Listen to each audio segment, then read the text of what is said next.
messages from everyone.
Call this meeting to order. Please rise and join us in the Pledge of Allegiance. Pledge allegiance to the flag of the United States of America and to the republic for which it stands, one nation, under God, indivisible, with liberty and justice for all. All right, good evening, everybody. All right, next on our agenda, can I get an approval of the minutes of the meeting held on August 8th, please? So moved. Second. Any discussion? All those in favor signify by saying aye. Aye. Opposed, same sign. That motion passes. And we now move on to persons wishing to address the school board on non-agenda items. We have two speakers tonight. I'm going to read a brief statement here. Public participation at school board meetings. This portion of the agenda is available for individuals wishing to address the board about a district-related subject. An individual wishing to address the board on a district-related issue must sign up prior to the start of the meeting with the business manager or designee and give his name, her name, address, and topic about which the person wishes to speak. The speaker is limited to 5 minutes, regardless of the number of subjects the person wishes to cover. If multiple individuals sign up to speak on the same topic, total testimony on the topic shall be limited to 15 minutes per side of the issue as determined by the president. General decorum. Anyone addressing the board must give his or her name and address. The speaker may not give oral complaints regarding district personnel or personnel actions. Complaints regarding district personnel are to be addressed to the superintendent in private or in writing to the superintendent and board members in accordance with policy KEB and its accompanying regulation. The speaker may not offer personal attacks against any individual. The speaker may not give oral complaints identifying individual students. Complaints regarding individual students are to be addressed to the superintendent in private or in writing to the superintendent and board members in accordance with policy KE. The board president, at her discretion, may request the administration or another board member to respond to a person addressing the board immediately following input, or may direct the administration to respond in writing. If an individual does not follow the appropriate guidelines for speakers, he or she may be denied the privilege of speaking before the board. Upon the first violation of the guidelines by an individual, such person's privilege of speaking may be suspended for the remainder of the board meeting at which the violation occurs. If an individual violates the guidelines a second time, the person's privilege of speaking before the board may be suspended for the remainder of that meeting and for the next board meeting. If an individual violates the guidelines a third time, the length of the suspension may be at the discretion of the president, but may not exceed 1 year. All right, with that, we will start with Rick Alt. Rick Althart? Alta, sorry, scratched out there. If you could give us your name again and your address, please. 2600 East 33rd. So I'm a good resident of Sioux Falls, and I'm here because 2/3 of our real estate tax goes to the school board system. And I'm a father of 10 living children, and have had significant impact on educational experiences. And I find it very interesting as well to the board at this point that we give the Pledge of Allegiance here, because I understand that's not acceptable in the school environment, in the classes and so on. Anyway, I may be right, may be wrong. Okay, I may be wrong. Every day. Yep. But at the same time, day. do they pledge the allegiance to the flag at the beginning of the school day Yes. in each class? Yes. Thank you for clarifying that. There's a tremendous amount of value to be had from the standpoint of understanding what the educational mission is all about. And my questions largely come from the standpoint of this. What is the policy and what is happening with these overall arrangements in different school districts that have temporary files over here that are not parent accessible, but what is parent accessible is only what the district requires. This is not good, because we live in a community and a society that has to have a trusting relationship. And it's absolutely essential, the mission of education being that it is focused in on educating our children, our grandchildren, and all involved to the highest level possible, to embrace them, to enhance them, to grow them. And this chaos that's happening in this culture, which partly is here as well, is very disturbing, and it's unhealthy. And I find it to be very strongly that we've got to have a mission that's focused and that the community is behind it to be able to enhance and strengthen those basic educational missions. Now, I've got a science background, and I certainly know the difference between a woman and a male, and I don't understand, I don't know where we're at with the LBG arrangements and so on. I certainly have been brought up in my lifetime, hate the sin, but love the sinner. We have to have total respect for everybody. But to inure to something that's unnatural and unhealthy in many instances is not in the best interest of our community. I'm sorry, did somebody say something? All right. So that's what I am here to do, to stand strong, be bold, be courageous, and in a way to enhance that and bring these dollars together in such a very beneficial way to enhance it. It's not all about facilities. It's really about the spirit of raising these children, educating them with the basics of life and science and education to the basic issues of reading, writing, and arithmetic.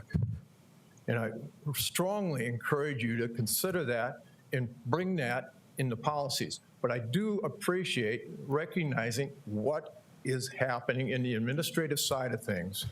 You're the school board, the administrative side of things take a different route many times. This has been my experience over the many years that I have been a parent of bringing all in a very significant way to the value that we hope for, that every citizen who is providing these 2/3 of the taxes that go to the school district, we expect the best from you, and we hope for the best for you. And it's absolutely essential that we move forward in that direction with a common understanding that it's important. Do you have any questions of myself? Thank you for your time. Thank you. I appreciate that and your understanding as well. Next up, we have Chad Bishop. Again, state your name and your address, please.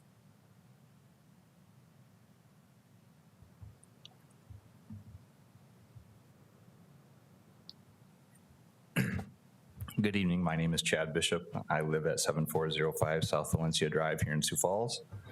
First, let me begin by saying that my assumption is that all parents, teachers, administrators, and staff share my goodwill and best intentions for our children and our community.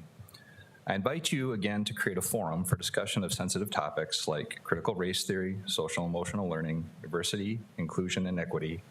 Help the community understand what the Sioux Falls School District means when it uses these terms. Help diffuse the artificial tension that arises from your constituents assuming the worst when they see the results of policies incorporating these terms in other communities. Last October 25th, I addressed this body on the topic of diversity in hiring practices. At this time, quoting from a cheat sheet, I cited one understanding of the word diversity, and it might be understood to mean an identity-based approach to society, which includes only those who agree with social justice, which is a violation of individual identity, enforced intellectual conformity, puts in place political quotas, and is an attack on merit in the form of soft bigotry. So this is a definition that many people you serve are starting to assume is meant when they hear this word used in the context of education or even employer hiring practices. So please explain to the families you serve what you mean when you say we continue to value diversity. Does this mean that you will discriminate against better qualified candidates to hire purely based upon the color of someone's skin? Another reason the rhetoric from political activists gives us pause. In my statement on 9/13 of 2021, I shared how Dr. Ibram Kendi's book was read to my elementary school-aged daughter in the district. I didn't complain, I just wanted you to elaborate and also explain it was propaganda. In an excerpt from this book, or from his other book, How to Be an Anti-Racist, Dr. Kendi says, the only remedy to racist discrimination is anti-racist discrimination. The only remedy to discrimination, to past discrimination, is present discrimination. The only remedy to present discrimination is future discrimination. It won't be constructive to dismiss our concerns as extreme or irrational. Last summer, we noticed when the NEA adopted as modified new business item 39, codifying their support and defense of teachers who utilize the practice of critical race theory in the classroom. They don't teach it, they practice it. In my statement from October, I specifically asked what diversity means with respect to your hiring practices. I'm sure it seemed odd at the time. However, we now see overt examples of this right next door in Minneapolis. ABC News reports, when Minneapolis teachers settled a 14-day strike in March, they celebrated a groundbreaking provision in their new contract that was meant to shield teachers of color from seniority-based layoffs and help ensure that students from racial minorities have teachers who look like them. That language sounds familiar. From the contract, starting with the spring of 2023 budget tie-out cycle, if accessing a teacher who is a member of a population underrepresented among licensed teachers in the site, the district shall access, nice way of saying fire, the next least senior teacher who is not a member of the underrepresented population. Is this overt racism? Is it overt racial discrimination? Kendi probably would actually admit that it is. Also from the ABC story, Callahan called it just one teensy tiny step towards equity. There's one of those words. Help us understand what you mean. Don't follow their lead. Don't be racist. Don't discriminate based on race. I'd ask for more discussion, more debate, not less. Set up a forum, invite the public. Thank you for your time. All right, thank you. And I think you're also up for another? Okay, so we're on to persons wishing to address the school board on agenda items. And Chad, we've got you coming up again.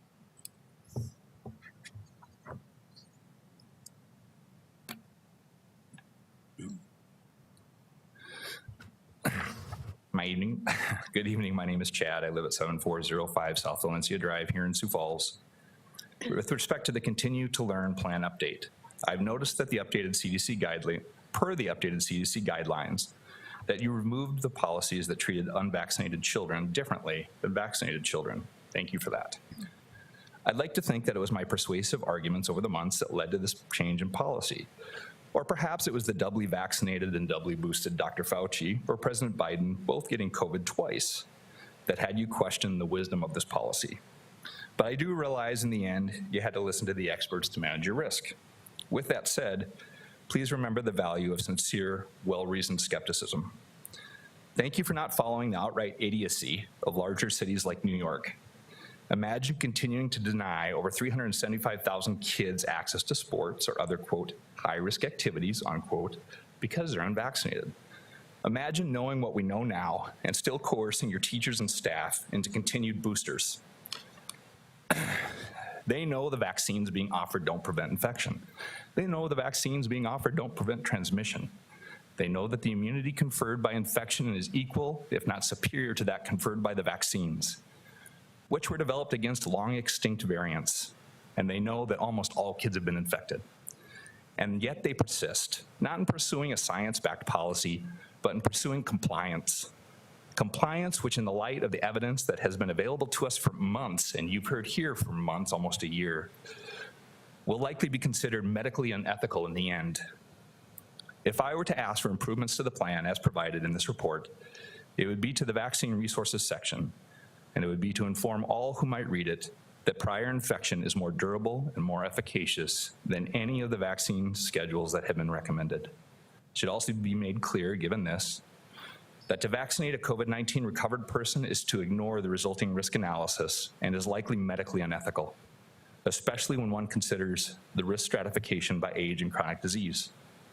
Lastly, I would like to again say thank you to the board, the administration, teachers, and staff.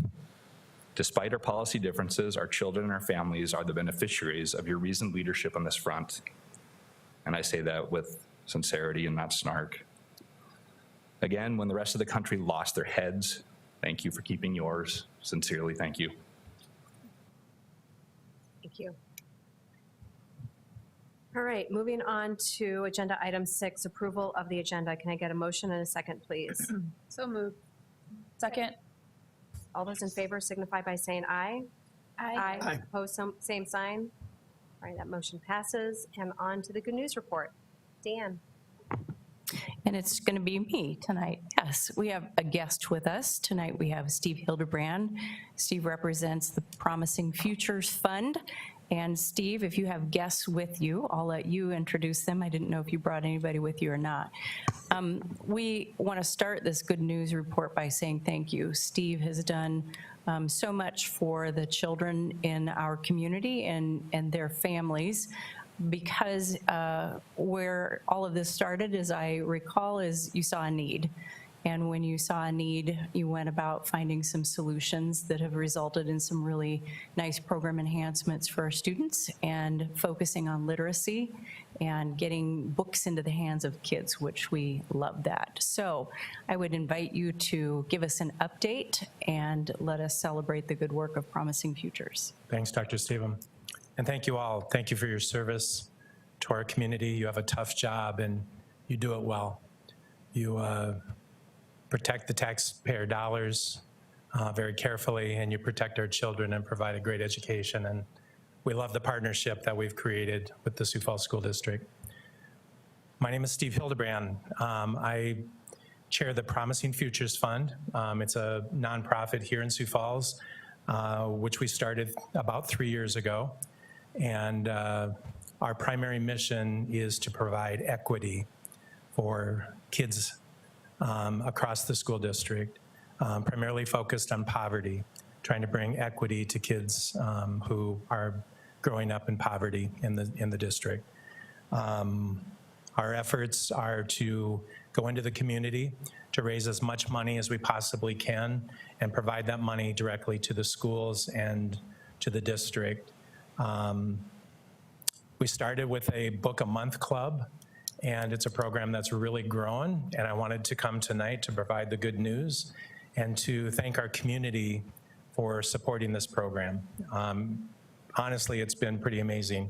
We started this program a little less than 3 years ago at Lowell Elementary, where there were 19 classrooms, and Diane Kennedy, the principal there, was asking us to find people in the community who would sponsor each classroom, providing a book a month for each child for the 9 months during the school year. And I told Diane I wasn't sure if we could find 19 people, and today we have found 240 classroom sponsors. We sponsor every single classroom, every single child in 13 of the 23 elementary schools here in Sioux Falls. These are the schools with the highest rates of poverty. the kids with the highest level of need when it comes to reading. What we have learned from the principals and the teachers is that oftentimes a kid growing up in poverty might not be read to as a child. They might not have books in their home. Their parents may not speak English, and so there's a lot of barriers. And so a lot of these children are showing up at kindergarten behind. And so this is an effort to allow each of these children to pick out their own book and to own the book. So at the end of the school year, each child has 9 books to take home. If they start the program in kindergarten and do it through 5th grade, they're gonna have 56 books in their home that hopefully they're sharing with siblings, hopefully they're trading with their friends, but ideally they're learning to read at a higher level. We're very proud of this, and we're very thankful to the 240 sponsors across the Sioux Falls School District who have invested in this program. It's a program where we ask them to give $350 to support a kindergarten, 1st or 2nd grade classroom, or $650 for 3rd, 4th, or 5th grade, where the books are a little bit more expensive. But each kid gets to pick out their book, and they own the book. This is their program, and it's a wonderful program that the schools have implemented on behalf of those kids. I'll say 2 other reading programs that we do. Superintendent, you deemed the month of March as Everybody Reads Month. We stepped up to the plate, provided a hardcover book for about 3,400 kids across our 13 elementaries that we support. And that was a wonderful opportunity to give them a little bit of a special book that they also own. And then the principals have asked us to create a summer reading program that provides books to send home with kids with encouragement to read over the summer. And this year we provided a wonderful packet of 6 books for 3,400 kids as well. And that was 5 books for reading and 1 math workbook with encouragement to read. And we suggested to teachers do a little contest to encourage kids to do those math problems over the summer, because most kids aren't gonna do these math problems on their own. I sure wouldn't. So it's a wonderful opportunity for these kids to have books in their home that they can read over the summer and hopefully address some of the reading loss that kids, especially kids in poverty, oftentimes have. So we're very proud of this. In total, this last school year and this upcoming school year, we'll put 70,000 books in the hands of these kids. And that's a big number and something we're really proud of. So a lot of these kids are gonna go home with about 15 books over the course of the school year. So it's a great program that we're incredibly proud of. We love doing this. And what I wanna say is the community has been so responsive. They've understood the need. They have stepped up and written the checks to support this program, or these 3 programs, I should say.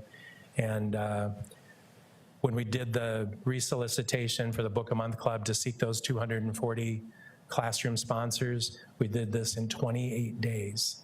And that just kind of blew me away that so very quickly we're able to find so many people to contribute and to support our kids. So very proud of what we're doing. I left you a little piece of literature so you can see all that we're doing with field trips and experiences and supporting teachers and everything else. So we love working with you, and we're just very proud of what we're doing. Thank you. Thank you. Steve.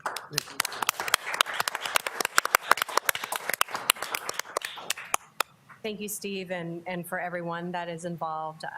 It is just another wonderful example of our community stepping up and providing resources and support for our most at-risk and at-need kids.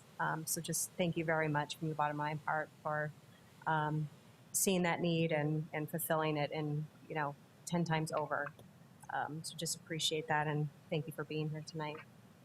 I just want to add, I know you talked a lot about your reading initiatives, which are amazing, and I think that closely linked to that is your experiences and your field trips. And I don't know if you said it, if you copied somebody, I don't know, but I read it on one of your posts that you said, you cannot be what you cannot see. And that has something that has been resonating with me ever since I read that. And so I think about tying together the experiences part of a book. And so many times we don't understand that kids can read a book, but if they can't relate to that experience, it's hard for them to have comprehension. It's hard for them to have the vocabulary. So if a kid has never been to a Canaries game and they read a book about baseball, they may not connect some of those things. Or if they've never, think about all of the things and the amazing, the college visits, all the field trips that you guys have done is really, yes, it's fun for the kids and it's an experience, but it's also impacting their reading and their ability to relate to characters and books and vocabulary and things like that. So it's such an amazing program and just a package deal that maybe people don't put together, but they really are closely aligned. And so as somebody who has kids in the district and whose classmates benefit from your generosity and the generosity of your foundation, thank you very much for the books and for the experiences that our kids are being able to have. I think it's amazing how our community gets involved in this project. I don't know, but I can't think of another community that the citizens of this city get behind kids.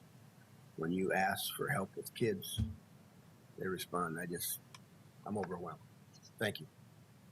And he's very humble, but this wouldn't have happened without Steve. He started this out with an idea and has created this board and done the work to get the fundraising and made it successful. And, it started with asking the principals what they really need. He didn't come in there saying, this is what I want to do. He asked those questions, and it's really filling that need. So thank you very much, Steve. And I would be remiss in not acknowledging Board Member Mickelson and her involvement on that board as well. And thank you for your support in doing that and helping build this group up as well. So, all right. I think that's, Thanks, Steve. thank you very They've much. said it all. I don't want to belabor it. Thank you, and happy birthday coming up.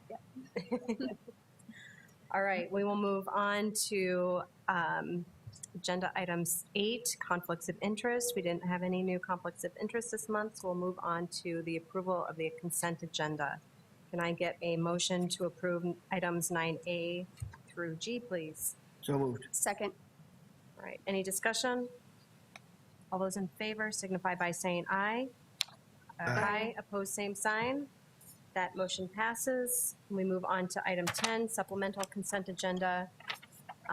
Items A through C, approval of claims to Sanford Health. Can I get a motion and a second, please? So So moved. moved. Second. All right, all those in favor signify by saying aye. Aye. That motion passes with one abstention from Board Member Ryder. And now on to items 10D, approval of claims to Avera. So moved. Second. All right, all those in favor signify by saying aye. Aye. That passes with one abstention from myself. All right, on to reports of the superintendent. Yes, our first report tonight is brought to you by Dr. Nold, and he's going to talk about some of the elements of our safety and security protocols here in the school district. Following that, we have a busing update. We have a couple of special guests with us who Missy Brack will introduce. And then we have a public hearing and finally a report on some of the changes to the Return to Learn update. So with that, I will turn it over to Dr. Nold.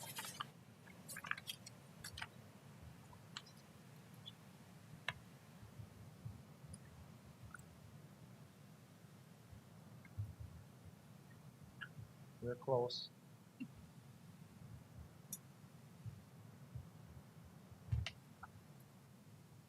Good evening, board members, and tonight I bring to you the Sioux Falls School District Safety and Security Report. The purpose of this report is to really update the board on the ongoing safety and security programming of the Sioux Falls School District, and this hits primarily in the area of well-being.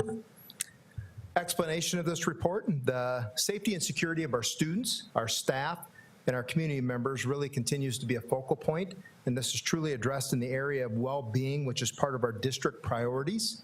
You will see safety throughout that entire district priority area. We do also have, the district has developed 7 pillars of success for our safe and secure environment, and I truly bring that to you as a product of the work of our risk manager that we've employed through the Sioux Falls School District, which is retired Major General Bob Bray, and his work in making sure that we have this in place so that we do address each one of the areas of our safety for the district.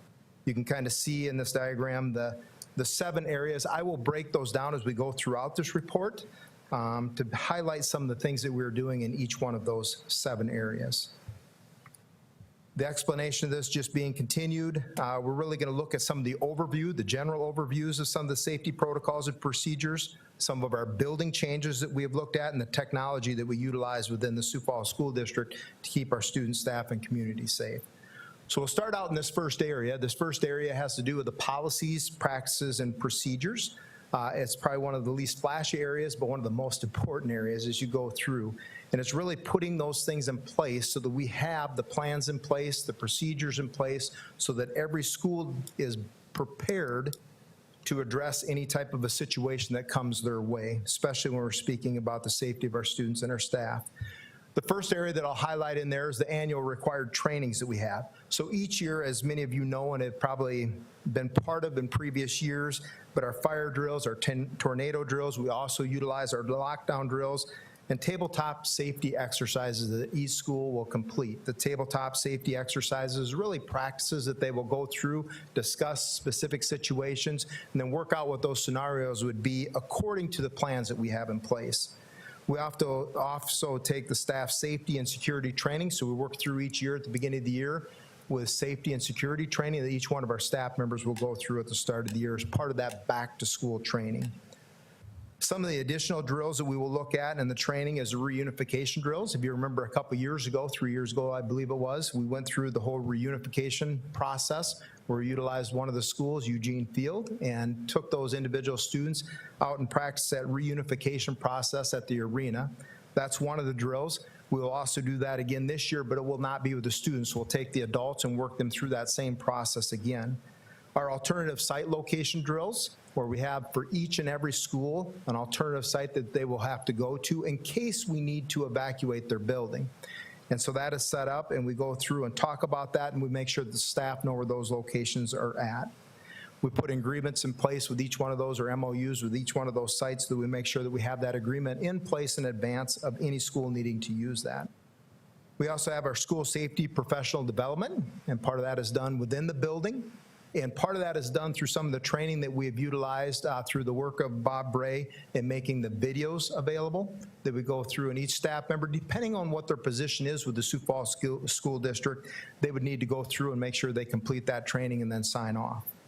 We also have our incident management team tabletop exercises. So here at the Central IPC, we go through some of these tabletop exercises as well, and we try to talk through and work with some of the entities in town, fire rescue, our police department, many other areas in town, just to be able to make sure that we know and have those practices and protocols in place as we work through some of those tabletop exercises. A few other areas that we can look at here, as I stated, the develop videos with specific staff training. We have each of the staff members go through, depending on what their position is, and complete those trainings. The monthly radio tests, we do that throughout the entire district, and our risk manager, Bob Bray, leads each one of the schools through that test to make sure that each one of our radios is working. That's our primary means of communication when we do have a safety or security issue in the district. We also work through the maintenance of the district emergency operation plans and the emergency hazard response plan. And he continues to update that with each one of the schools to make sure that plan goes through and addresses almost every different scenario they could have or they could relate to that would come in contact with a school setting. And the final part of that is our school safety plans. All our schools in the district are required to have a safety plan in place, a security plan. Each plan should be designed locally with help from law enforcement, emergency personnel, and public health officials to make sure that it is specific to that school, and they can utilize that and implement that at the school. Some of our technology that we have, we'll talk through here, but we have been working on this multiple years. It is not something just lately here, but we continue to adapt it as new things come out and are available to us. Some of those things, as I stated with the radio system, we have the ability with that to go both analog and digital channels. We have the ability to communicate directly with that with our police, our fire, and emergency personnel within our community, or we can close that down to just talk personally within the building or within the district on private channels. We also have a system that's set up at each one of our schools called the Easy Lobby Visitor Management System. And really, it's where you come in and produce that ID, that government-issued ID, and we check that just to make sure a log of access, who has come into our buildings, when have they come into our buildings, and then we evaluate that against the visitor credentials, against a database, just to make sure there's no concerns with an individual entering our buildings. We have closed doors notifications. This just notifies, it's a computer program that notifies if there's an open door at any location within the building. Those are utilized by our building principals so they can see if there's a door that is ajar at some location within the building. Those are all for the primary outside doors, not the interior doors. Some things continued on here. Camera equipment has been something that we've invested in significantly. The emphasis on the camera equipment is truly on those exterior doors, those entrances or exits at each one of our buildings. They are covered on each one. We have the ability to record and export if we need to, depending on what the situation is. And we have both remote and on-site access. So if we're not at the physical school building at that time, we can remotely access those video cameras. There's an average of over 70 cameras in our high school, over 50 in our middle schools, and over 10 per elementary, and 41 different sites with surveillance. Intercoms and notification systems, warning systems, we have that within our schools now, especially if you start to see our newer ones. There's even additional light systems that we have in those depending on what the situation is, and it notifies our staff and students what the situation and what they need to be prepared for. We're trying to look at other updates with our other schools as well, but each one has an intercom, light notification, and a warning system. Our communication systems for specific functions, for example, reunification or emergency response, those could be different within the schools. And then a V-alert system. We have itinerant staff that go out to homes, and they have a system that they utilize as well to be able to notify in any case of an emergency. The next part on there is our physical security. If you notice, each one of the schools has an entrance that is utilized, that's a safe and secure entrance now. That was something that the board approved several years ago. The last change on that happened just out here within the last year here at IPC. So we're the last one to be able to make that change. But each one of those buildings has a secure front door access. And that is where we have that easy lobby set up as well. Some of our facility designs, I apologize, I was a little bit late there, but with our facility designs, we do have those secure entrances that we talked about. This is one of our pillars as well, the emergency warning lights. We also have certain doors on the interior of the building that will lock depending on what the situation is, so they can automatically lock those doors to make sure they keep things at a secure area towards the front of the building. And then we do have the window coverings that we've installed in all of our buildings now to make sure that if they need to at any point in time, they can close those to minimize that view within the classrooms or within the school building. Our school resource officers, this is another point of pride that we have, is our ability we heard earlier here with different resources with our community to help our students, especially our most at-risk students. Another great resource that we have with the Sioux Falls community is our school resource officers, and they're a great asset. We work jointly with our Sioux Falls Police Department. There are 16 SROs, our school resource officers, that work within our school buildings on a daily basis. There's 2 sergeants and 1 lieutenant. And then we also encourage our police department to utilize our buildings as often as they can for their training, so they become very familiar with our buildings and the layout of our buildings. And so they do that often within the summer days or some of the school days where we do not have school in session.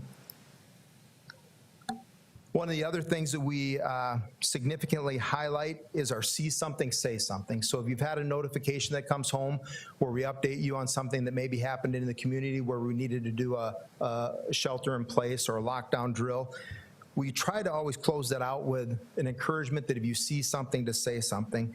Majority of the information that we do receive that we look into or investigate or work with the police department on is because somebody in our community, whether that be a student, a parent, a community member, has notified us of a concern. So we make sure we look into those concerns, most of which are very harmless situations, but you just never know. So we greatly appreciate our community helping us with that information so we can look into those things to make sure our students are safe at school. The vigilance and commitment is something that we have to continually keep to the forefront of the conversation.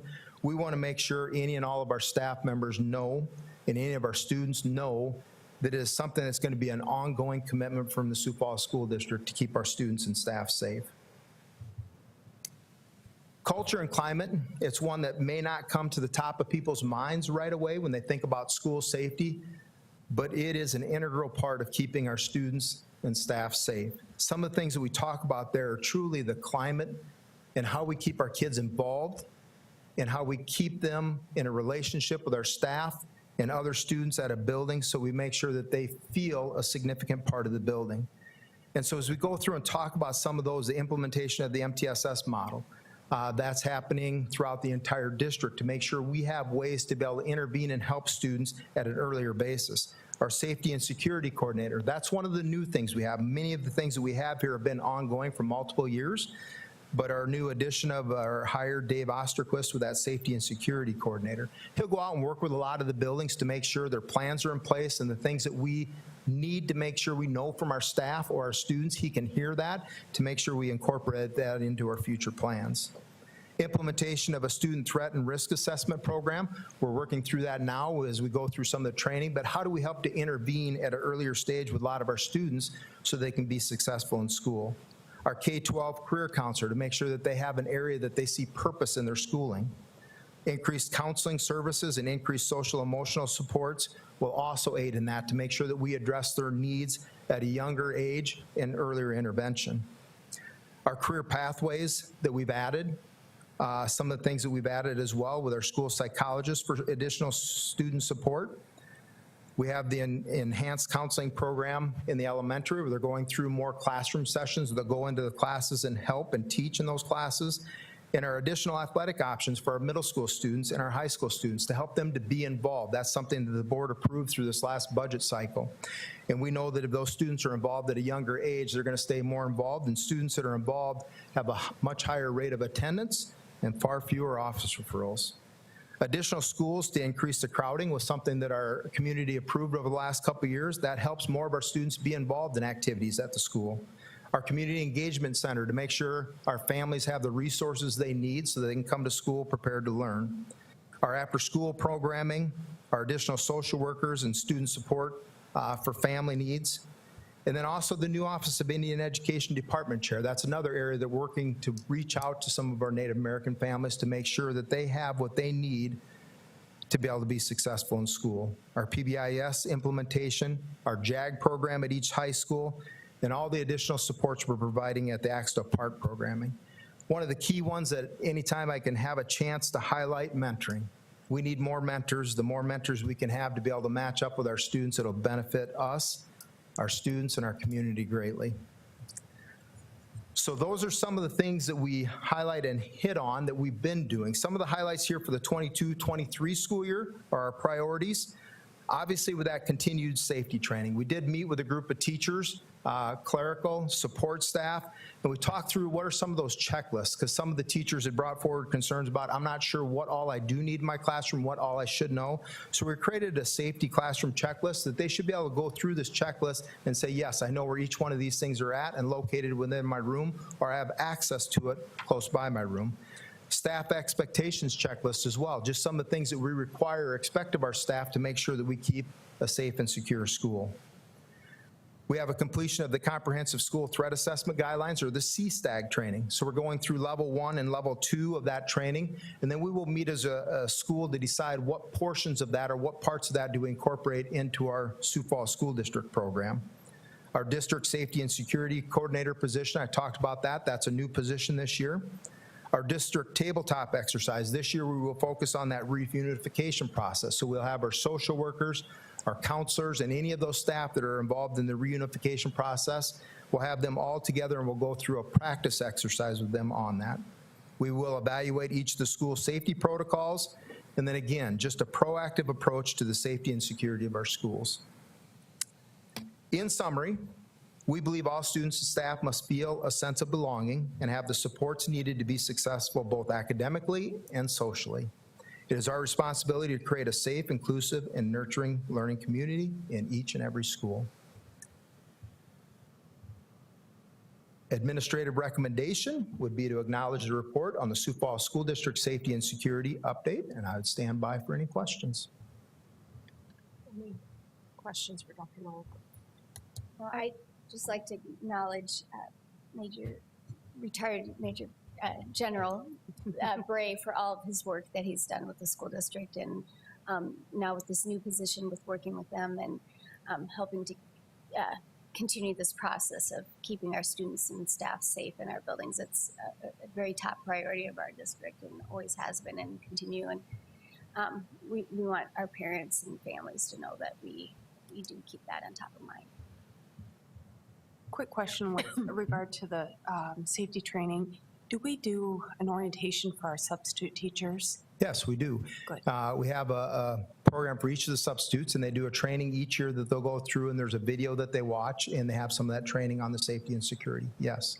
And that was the part that came up several years ago, but Rhonda Iddings takes them through that safety process, and Bob Bray will speak to some of those as well, especially the new substitute teachers. And I agree with you. Bob has been an incredible asset for our safety programs over the last several years. He deals with a lot of those nitty-gritty details that many others would not have the time to be able to do that, and he has done that to an exceptional level. I would just add that kind of the conclusion I get from all of the things that you talked about is really that the safety of our schools is not one person's responsibility, but everybody's. And so whether it's the students or the parents or the community members who see something and say something, or whether it's the teachers who make sure that their doors are, closed that are near them, their outside doors, or just listening, whether it's social media or whether it's, at a basketball game, or just paying attention. And I think that that's the biggest thing is for, we can do all these things together, but if we don't work together and have everybody all hands on deck, then there's a hole. And so it really is everybody's responsibility to do so. And we've got many great programs and technology and facilities and things like that, but it comes down to all of us as individuals investing in that and making sure that we all take care of each other and report things when we see them or support people when we see that they need support to ultimately keep all of us safe. I think it's sad we even have to discuss it, but it's an important part, and we have to do our due diligence, and I appreciate what the administration's done. And we hope for the best and pray for the best. I think we're doing what we can do. Thank you. Any other questions or comments? Right. Seeing none, can I get an approval to for the update safety and security report? So moved. Second. All those in favor signify by saying aye. Aye. Opposed, same sign. All right, that motion passes. On to the next report. Yep, we're going to invite Missy Brack to come up for our busing report. And Missy, I'm going to ask you to introduce and recognize our special guests from School Bus Inc., who are fresh off the airplane to be here tonight. So we really appreciate you being here, and we will talk about the work that's happened thus far and things, how they look as we open a new school year. Good afternoon. Jacob Iverson and Josh Kennard literally just got here off of the plane. They're from School Bus Inc., and they have been working with our district over the past year, trying to maintain services for all of our students we're currently serving. So we're going to look at 3 areas to discuss the transportation for this year. And that includes recruitment and retention of bus personnel, route adjustments, implementation of several pieces of new busing software. So we'll start with the first one, the bus personnel. SBI is targeting a need of at least 71 routes at any given time. Usually routes are double runs, meaning that most of the 71 buses run an 8 a.m. or an elementary and a 9 a.m. Middle school route, and then in the afternoon, a 3 p.m. and a 4 p.m. Some of those 71 buses, due to long routes, can only do single runs, and some, due to shorter routes and adjustments in bell schedules, can run triple runs in the morning and afternoon, and we'll get to that here in a little bit. SBI has significantly updated its personnel recruitment and staffing, training staff with a full-time recruiter and a full-time professional trainer and a team of drivers to train and onboard CDL professional school bus drivers. SBI has also significantly increased their starting wages from $18.15 last year to $22 this coming year. Currently, there are 66 AM and PM routes covered and a pipeline of 14 potential future drivers, 7 of which are behind the wheel training right now at SBI, and 7 are completing paperwork and permits. SBI also has 5 office shop employees with CDLs that are not in this count. The second thing that we're going to talk about is route adjustments. Last year, at the end of the first semester and in the early second semester, route adjustments were made to reduce by 7 the number of required buses and bus drivers on the road at any given time. In May and June, SBI routers, principals representing all levels, and central office staff then worked together to further reduce by 5 the number of buses that were required at any given time. This, of course, requires a reduction of 5 early routes and 5 late routes. The committee looked at several options, including eliminating early childhood busing, except for special ed students, increasing the maximum distance, specifically looking at 2 miles for the walk areas, and removing students from bus routes if they don't ride within a specific time period. The committee decided to continue to bus all current areas, including early childhood students, while adjusting elementary school bell times and double running 10 of the shorter middle school routes.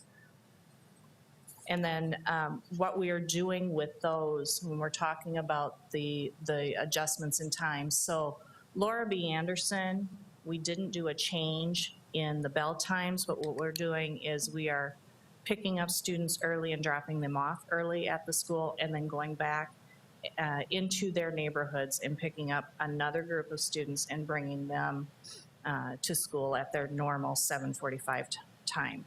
And then at the end of the day, the first group will leave at the normal time, and the second group will be picked up by 3:15.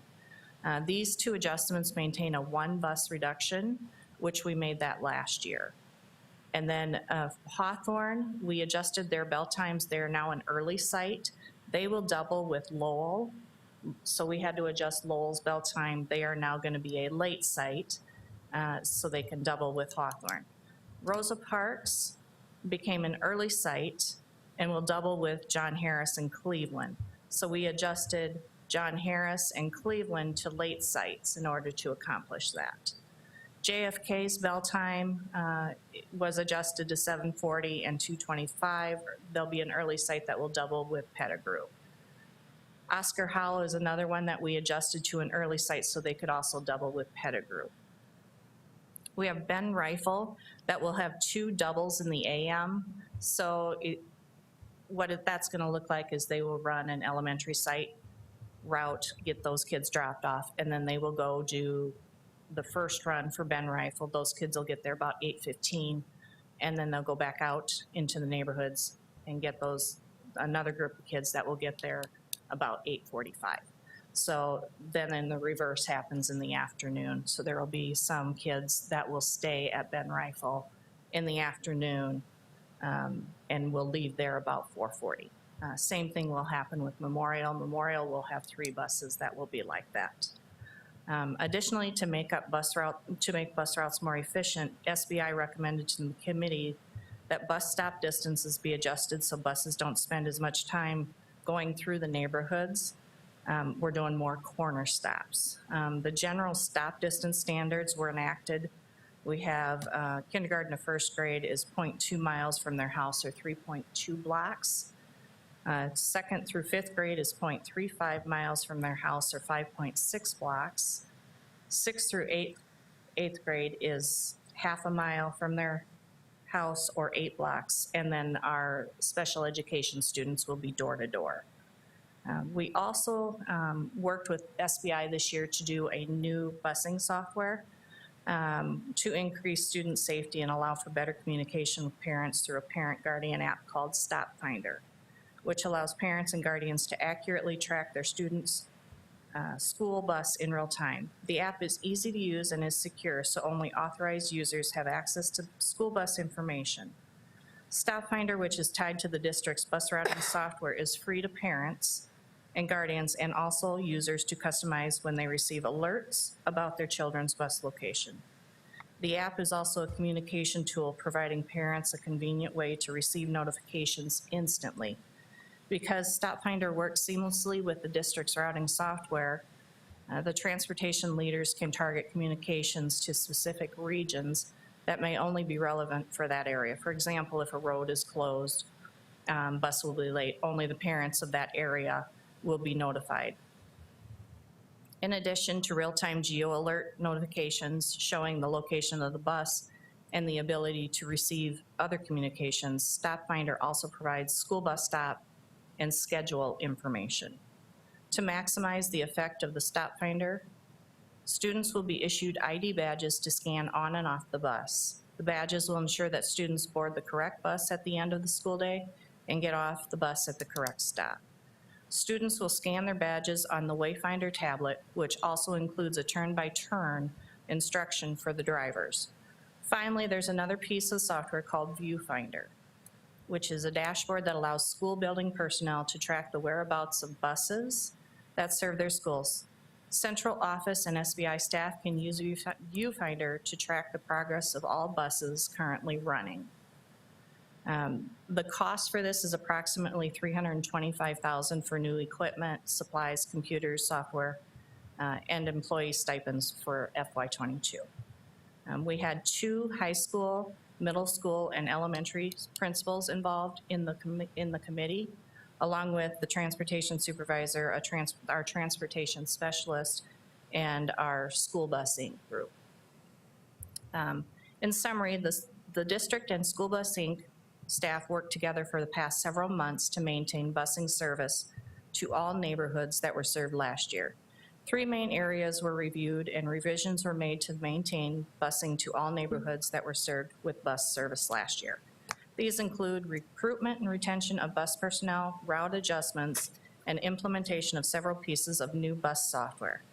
SBI is on track to have recruited enough drivers to fully staff all routes planned for the beginning of the school year. Several routes and some elementary bell times were adjusted to reduce the number of buses and bus drivers required to run all the daily routes.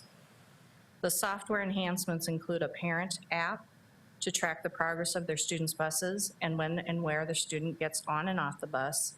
They also have the ability of individual buildings to track the progress of buses that serve their school. The administrative recommendation to the school board is to acknowledge the fall 2022 busing update. Any questions? I think the app is going to be so helpful for families, for the student, because I know, especially if there's a new driver, if it's running late due to no fault of their own, but something happened in traffic or whatever, it will be very helpful for parents and families in that. So The feedback that I've gotten so far from parents have been that it's easy to access and see the schedules. I think it's been good so far. I would just like to applaud your efforts. I know it's a tough job. We all know what the job market's like today. Things going on but I hope it works, and I'm excited about it, and I think it'll be good. I think especially in our winters and weather in general, it would be a big satisfier for families to know. I know I had kids that rode the bus, and again, like you said, by no fault of their own, there's an accident that they have to wait for, or they're waiting for a snowplow, or they're waiting for whatever, and parents can then at least have an idea of maybe how long it's going to be until they get home, instead of relying on their student who maybe is on their phone trying to give them a location of where they're at or who knows what. So I think that's awesome. You didn't mention anything about tripper buses for high school, so I'm assuming that that's not part of this rollout. Is that an accurate statement? The tripper buses will not, the Stop Finder app will not work with that because there are no students that are assigned Okay. to those buses. So no, it will not work Okay, with that. perfect. Thank you. Quick question on supervision. The middle school kids that are on the second wave for the busing, where are they outside kind of waiting for the bus, or in a fall The- weather? Do they wait in the gym? We've worked with both Ben Rifle and Memorial Middle School. They will have staff on hand, so there will be supervision there. I believe that the plan is to keep them indoors. Beyond that, I don't know, they're going to have extra educational time. I can't tell you that question or answer that question, but they are aware and they have plans in place. It's not a whole lot of time, so it's, it's just 15 minutes or so. Some slow kids like mine might appreciate taking a late bus. Mine will be taken away. Yeah. I would like to commend Missy. She's been answering a lot of questions that have come in as we get ready to use the app. I'd also like to commend the School Bus Inc. staff. And gentlemen, I would invite either of you to come to the podium if you want to make a few comments, since you came all the way here, which I think also shows their commitment. This was a transition for the ownership of SBI last year, coming into a market that's unknown. They have recruited and recruited and recruited, and I've seen them in multiple locations throughout the summer. And it requires all of us to readjust our thinking around student transportation. We know this is a nationwide area of shortage, and so there are adjustments that the school district has made. Those are difficult decisions to make when you're adjusting times and places, and when we're talking about children early in the morning, later in the afternoon, getting to and fro, those are difficult decisions, but we also know we can't keep doing things in exactly the same way as we all try to meet up together and make adjustments that we think are going to allow us to simply continue transporting our students. And so I don't think any of us know what the future of this looks like. We need to do our very best to continue cultivating people in our community who may be willing to drive for us. And we have seen you all step up and make improvements. We know that there were foundational pieces that needed to be upgraded with just management software, and we really appreciate all of your efforts that you have done to continue to serve our students in our community. So with that said, there's a lot that's happened. Feel free to come up. One, thank you. Thank you for the board for allowing me to come up here and speak. And thank you, Dr. Staven, and thank the board for what we've been able to accomplish this last year. But I'd really like to thank Missy. She has really helped spearhead this project over the course of this last year. If it wasn't for her, we probably wouldn't have gotten this close to this finish line. Her dedication to the school district has been immense. So thank you all for allowing us that opportunity. Thank you for being here. Yeah, I know it's been a challenging, we've had our challenges, but sounds like we've got some really good enhancements and software that will help take care of those challenges in the coming year. So Missy, thank you for all your hard work, and we've got one more speaker. All right, Jacob. I'd like to echo what Josh said, is thank you for that opportunity, but the collaborative partnership is really important. From how we finish off the year strong in those ways through the summer and putting things in place to make sure we live out the spirit of continuous improvement to build where we were. The support that we went through training this summer, there's been a lot of training going on, infusing technology. It affects all the stakeholders, and so I appreciate that. The enhancements is really forward-leaning with Sioux Falls School District, what you've done. I absolutely applaud you on that. You'll be the first in the state doing what you're doing fully, and we do operate in the state. And we're wonderful to be partners with you. We're here to make sure everything goes as smooth as possible and put the resources forward. So thank you again. That's a good note. Our bus drivers have been learning about their new technology. This is a quantum leap for them as well. I saw some out driving today, and I thought they're probably trying out their new equipment and seeing how it feels to be monitored as you're driving, which I don't know about you, but I don't know that I always want somebody watching me where I'm driving or how late or early I am. But that's a big commitment on their part. And I also want to mention our parents. We've had a lot of parents step up and help us with problem solving and giving us ideas for thinking about that have been really, really helpful. And thank you for mentioning that. It's about 15 hours of training each driver is going through, hands-on, physically getting out there, doing stuff. And I think that's a great way to set us up for success. And the plug, we're always looking for recruiting good quality professional school bus drivers. So thank you. Thank you for being here. Any other comments or questions? All right, seeing none, can I get a motion to acknowledge the fall 2022 busing update? So moved. Second. All those in favor signify by saying aye. Aye. Aye. Pose same sign. That motion passes. On to item C, public hearing. Yes, and we'll ask Becky Dorman to come forward to walk us through another hearing for waivers for teachers. Thank you, Dr. Stavum. Good evening, everyone. I'm here once again to talk about or to ask for your approval to apply for a waiver of administrative rule.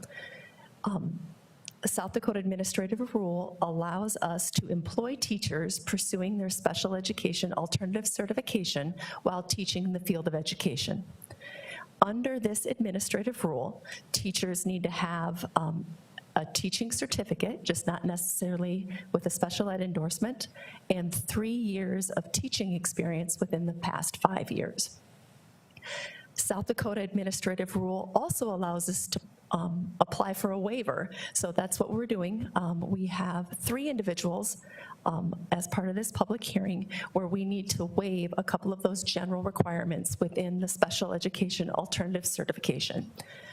Those specific teachers are Travis Kaiser, special education at Washington High School, Lori Vinti, special education at Horace Mann Bridges, and Nancy Mikulski, special education at Susan B. Anthony Elementary. One special emphasis I would like to put on stating those 3 individuals' names, that they are all promoted from positions that they held within the district. Travis was an IEP facilitator, Lori was an education assistant at Bridges, and Nancy has been a long-time substitute teacher and education assistant for us. So I ask you to acknowledge the public hearing and authorize administration to proceed with applications for waivers from administrative rules.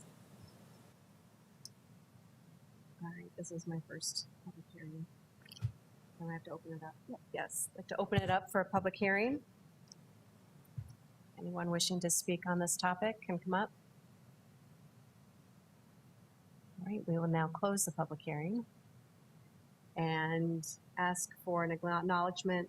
We acknowledge the public hearing and get a motion to authorize the administration to proceed with applications for waivers from administrative rules. So moved. Second. All those in favor signify by saying aye. Aye. Pose same sign. All right, that passes.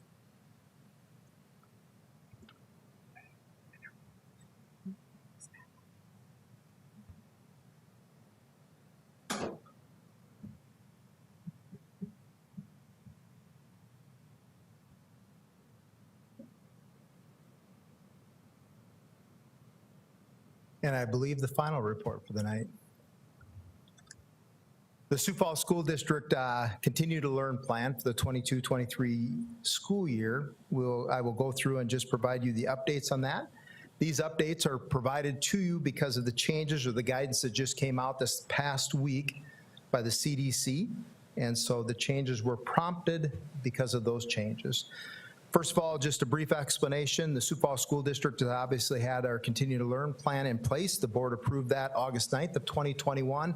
Prior to that, we had the Return to Learn plan, which carried us through the 2021 school year, which is about 165 pages long. We still keep that there so people can go out and read that if they would like to. but we replaced that since with our Continue to Learn plan. We review that plan every 6 months, roughly in December and May of each year, or anytime that there are significant changes that come about. And obviously the significant changes were the CDC changes that came out this past week. I'll just give you the general highlights of the changes that occurred. You have the red line document attached. That would go into effect later this evening. The general changes, we removed the quarantine language for close contacts as part of the CDC recommendation, remove the spacing expectations between students, remove the statements that children under 5 are not eligible for vaccinations because they're obviously eligible at a much younger age now, remove the positive case building notification requirement. The face coverings, the language on there now will read, face coverings will be available for all students, staff, and visitors, and the wearing of face coverings will be a personal family or family decision. Some other added changes, the PPE guidance was updated throughout the document. That's the personal protective equipment that our staff will wear at times when they interact or work with students. Infographics were changed, especially removed from pages 12, 32, and 33 because we now have a new updated daily screening checklist that will be utilized based on the CDC guidance. And then changes were made that correspond with the guidance on positive cases and their isolation of ill students, the process of working with students that need medical assistance in any of those areas that were impacted by the health services. So as we went through and made these changes, predominance of the changes all came in the area of health services. And the final change that was made, the table of contents was updated, document the date changes were made on this date on the 22nd. The committee participation in this, there's 18 members of the committee, and they include administrators of each of the areas of the Continue to Learn planning area and the Sioux Falls Education Association president. The members of this committee participated electronically this time because of the predominance of the changes came within the health services area. In closing, the Sioux Falls School District is committed to a safe learning environment for our students and staff and community. The Continue to Learn plan was created to articulate our plans of safety. We will continue to update the plan and to reflect the latest guidance provided us by recognized local, state, and national entities. Our administrative recommendation acknowledged the 22-23 Continue to Learn plan updates as presented, and I'll stand by for any questions. Any questions or comments for Dr. Knowles? Okay. All right. Seeing none, can I get a motion and a second to approve the update? So moved. Second. All those in favor signify by saying aye. Aye. Aye. Opposed, same sign. That motion passes. Thank you. And can I get a motion to move into executive session per SDCL 1-25-2? So moved. Thank you. Second. All right. All those in favor signify by saying aye. Aye. Aye. And I would request, we'll be doing the exec sessions in here, so we would just request that other participants would vacate our room as soon as possible so we can continue with our next part of our meeting. Thank you, Dr.